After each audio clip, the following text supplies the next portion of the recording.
Hello, ഉത്സവത്തിന്റെ അന്നത്തെ വൈകുന്നേരത്തെ വീഡിയോ ആണ് കേട്ടോ ഇത്. ഏകദേശം 7 മണി ആയപ്പോഴത്തേക്കും പരിപാടികളൊക്കെ തുടങ്ങിയിരുന്നു. അപ്പോഴേക്കും നല്ല മഴ പെയ്യാൻ തുടങ്ങി. അങ്ങനെ വീടിന്റെ ഫ്രണ്ടിലേക്ക് ആനയും കാവടിയും എല്ലാം കയറ്റി നിർത്തിയിട്ടോ. അത് കഴിഞ്ഞ് മഴ മാറിയതിനു ശേഷം ആനയെ പുറത്തേക്ക് ഇറക്കി കാവടിയും എല്ലാം പിന്നെ വീണ്ടും റീസ്റ്റാർട്ട് ചെയ്തു. ആ സമയത്താണ് കേട്ടോ നമ്മൾ പറ വയ്ക്കാനായിട്ട് എല്ലാം റെഡിയാക്കിയത്. മഴ പെയ്തപ്പോൾ നമുക്ക് ചെറുതായിട്ട് ടെൻഷനായി. പക്ഷെ വേഗം തന്നെ മഴ മാറി. പിന്നെ മഴ പെയ്തേ ഇല്ല കേട്ടോ. അങ്ങനെ നമ്മൾ പറ നിറയ്ക്കാണ്. അങ്ങനെ നമ്മൾ പറയൊക്കെ നിറച്ചു. പിന്നെ ആനയ്ക്ക് കൊടുക്കാൻ തണ്ണിമത്തനൊക്കെ അവിടെ കട്ട് ചെയ്ത് വെച്ചിട്ടുണ്ടായിരുന്നു കേട്ടോ. അതൊക്കെ അവർ കൊടുത്തു. അതിനുശേഷം നമ്മൾ നേരെ അമ്പലത്തിലേക്ക് പോയി പ്രോഗ്രാംസ് ഒക്കെ കണ്ടു കേട്ടോ. അതിനിടയിൽ നമ്മൾ ബജ്ജി സ്റ്റാളിൽ പോയി ബജ്ജിയൊക്കെ കഴിച്ചിട്ടോ.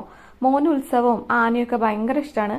അത് കാരണം കൊണ്ട് തന്നെ എല്ലാവരെക്കാളും കൂടുതൽ അവൻ തന്നെയാണ് എൻജോയ് ചെയ്തത്. അപ്പോൾ വീഡിയോ കാണുന്ന ആരെങ്കിലും സബ്സ്ക്രൈബ് ചെയ്യാതെ കാണുന്നുണ്ടെങ്കിൽ സബ്സ്ക്രൈബ് ചെയ്ത് സപ്പോർട്ട് ചെയ്യണം കേട്ടോ. വേറൊരു വീഡിയോയിൽ കാണാം. ബൈ.